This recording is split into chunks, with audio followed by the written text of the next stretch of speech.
السلام علیکم ورحمۃ اللہ وبرکاتہ۔ پیارے بچوں، امید کرتی ہوں کہ آپ سب ایمان اور صحت کی بہترین حالت میں ہوں گے۔ تو سب سے پہلے آپ اپنے ایمان کو تر و تازہ کرنے کے لیے تربیہ کا لیکچر ریوائز کرتے ہیں۔ تو لاسٹ لیکچر میں ہم نے پڑھا تھا کہ اللہ تعالیٰ پر توکل کرنا، کہ اللہ تعالیٰ پر ہم نے یقین رکھنا ہے، اور اللہ تعالیٰ پر یقین رکھنے سے ہی بندہ جو ہے وہ بلندیوں پہ جاتا ہے اور بلندیوں کی چوٹیوں تک جا پہنچتا ہے۔ تو اللہ تعالیٰ پر توکل کرنے کی مثال بالکل ایسی ہے کہ ہم اکثر اوقات گرنے لگتے ہیں، لیکن اللہ تعالیٰ پر توکل ہی ہے جو ہمیں ہر کھائی میں گرنے سے بچا لیتا ہے۔ اس طرح دین پر چلنے سے پہلے چھوٹی چھوٹی آزمائش سے آپ کو پرکھا جاتا ہے۔ جب آپ اس پر ثابت قدم رہتے ہیں تو ہمیں بڑی بڑی آزمائشوں سے آپ کو پرکھا جاتا ہے، اور ان چھوٹی چھوٹی آزمائشوں پر ثابت قدم رہنے کی وجہ سے ہی ایک وقت آتا ہے کہ بڑی بڑی آزمائش بھی بڑی نہیں لگتی، بلکہ وہ اللہ سے قریب ہونے کا ذریعہ بن جاتی ہے۔ الحمدللہ، سبحان اللہ۔ ایمان والے کس قدر اللہ میں اپنے ایمان والوں کی صفات بتاتا ہے کہ انہیں اپنی زیادہ تر نمازیں حرید و فوت کرنے کے وقت انسان ضائع کر دیتا ہے، اور اللہ کہہ رہا ہے کہ ایمان والے تو ایسے ہیں جنہیں حرید و فوت بھی اپنے رب کے ذکر سے غافل نہیں کرتی، کیونکہ وہ اس دن کے آنے سے ڈرتے ہیں کہ جس دن کوئی جان کسی جان کے کام نہیں آئے گی۔ سب کو اپنے اعمال کا بدلہ دیا جائے گا۔ اگر فرض ہی مکمل نہ ہو تو باقی عبادات کا کیا ہوگا؟ جیسے ہم نے پڑھا تھا کہ ہمیں کن کن کاموں میں جلدی کرنی چاہیے، تو اس میں ہم نے دیکھا تھا کہ ہمیں نماز پڑھنے کے لیے جلدی کرنی چاہیے۔ تو یہاں وہیں بتایا گیا ہے کہ ایمان والے جو ہیں وہ اپنی نماز جو ہے وقت پہ ادا کرتے ہیں۔ تو ہماری قرآنی دعا ہم نے پچھلے لیکچر میں بھی ریوائز کی تھی، اب پھر ہم اسے دوبارہ سے ریوائز کریں گے۔ اعوذ باللہ من الشیطان الرجیم، بسم اللہ الرحمن الرحیم۔ انی مسنی الضر وانت ارحم الراحمین، انی مسنی الضر وانت ارحم الراحمین۔ ترجمہ: بے شک مجھے تکلیف پہنچی اور تو سب رحم کرنے والوں سے بڑھ کر رحم کرنے والا ہے۔ hardship has afflicted me and you are the most merciful of all those who have mercy۔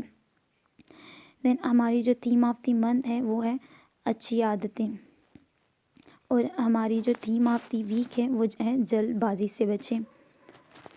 اب ہم اپنی حدیث آف دی ویک ریوائز کریں گے، جو ہے بسم اللہ الرحمن الرحیم۔ الدعاء یرد البلاء، الدعاء یرد البلاء۔ ترجمہ: دعا بلا کو ٹال دیتی ہے۔ سپلیکیشن ریپیلس کیلامٹی۔ ہم نے اس کے علاوہ دیکھی تھی حضور پاک صلی اللہ علیہ وآلہ وسلم کے فرمین دیکھے تھے۔ اب ہم اس سے جو نیکسٹ ہیں وہ پڑھیں گے۔ تو ایک شخص نے نبی کریم صلی اللہ علیہ وآلہ وسلم سے عرض کی کہ مجھے نصیحت فرمائیے، تو فرمایا کام تدبیر سے کرو، یعنی غور و فکر سے کرو، پھر اگر اس کے انجام میں بلائی دیکھو تو کر گزرو، اگر گمراہی کا خوف کرو تو باز رہو۔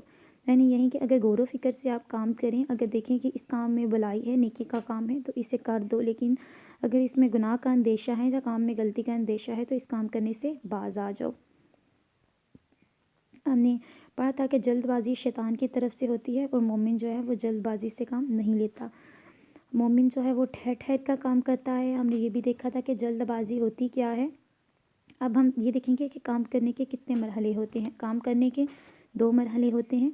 تو پیارے بچوں، کسی بھی کام کے 2 مرحلے ہوتے ہیں، اس کام کرنے کا فیصلہ کرنا اور اس کام کو پایہ تکمیل تک پہنچانا۔ نمبر 1 اس کام کرنے کا فیصلہ کرنا، اور نمبر 2 اس کو پایہ تکمیل تک پہنچانا۔ جلد بازی کا تعلق ان دونوں سے ہوتا ہے، کیونکہ جس طرح کام کرنے سے پہلے غور و فکر نہ کرنے کی صورت میں نقصان کا اندیشہ ہے، اسی طرح کام کی تکمیل کے دوران جلد بازی سے بھی نقصان کا خطرہ ہے۔ اس لیے سمجھداری ہے کہ یہ دونوں مرحلوں میں جلد بازی سے بچا جائے۔ ہم نے پچھلے لیکچر میں دیکھا تھا کہ کن کاموں میں جلد بازی ضروری ہے۔ ایک دفعہ ہم پھر ریوائز کرتے ہیں کن کاموں میں جلد بازی ضروری ہے، کیونکہ ہم اس کی ایک ایکٹیویٹی بھی پرفارم کریں گے جس میں آپ بتائیں گے کہ کون سے کام ہمیں جلد بازی میں جلدی میں کر لینے چاہیے، وقت پر ادا کرنے چاہیے، اور کون سے کام ہیں وہ ہمیں جلد میں نہیں کرنے چاہیے، غور و فکر سے کرنے چاہیے۔ تو نماز کی ادائیگی جب اس کا وقت ہو جائے ہمیں کرنی چاہیے۔ میت کو دفن کرنے میں جب حاضر ہوں، قرض کو بھی جلد ادا کیا جائے جب ادائیگی کی طاقت حاصل ہو، جب مہمان تشریف لائے تو اسے کھانا جلدی پیش کیا جائے، اور جب کسی گناہ صغیرہ یا کبیرہ ہو تو توبہ میں بھی جلدی کی جائے۔ اب ہم ایسے کام دیکھیں گے جن میں جلد بازی کے نقصانات ہیں۔ جلد بازی کرنے سے نقصان ہوتا ہے تو ہم اس کے نقصانات دیکھیں گے۔ جلد بازی کے ندامت ندامت کی ماں، مدر آف ریگریٹ کہا گیا ہے کہ جلد بازی آدمی سامنے والے کی بات مکمل ہونے سے پہلے بول پڑتا ہے۔ سوالوں کو اچھی طرح سمجھنے سے پہلے ہی اس کا جواب دے دیتا ہے اور غور و فکر کرنے سے قبل ہی کسی کام کرنے کا ارادہ کر لیتا ہے، تو کسی کو پرکھنے سے پہلے اس کی تعریف کر بیٹھتا ہے اور انجام پر ندامت ہوتا ہے۔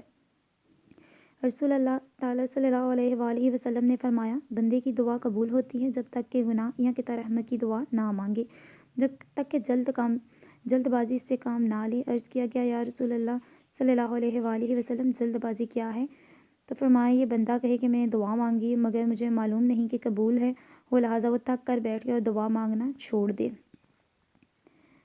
تو پرسنالٹی آف دی ویک تھی ہماری حضرت سیدنا طلحہ رضی اللہ تعالیٰ عنہ، تو ان کا ہم نے تھوڑا سا پڑھا تھا کہ وہ کون تھے، اس کے بارے میں پڑھا تھا، ان کی تجارت کے بارے میں پڑھا تھا۔ تو آج ہم ان کے فضائل پڑھیں گے۔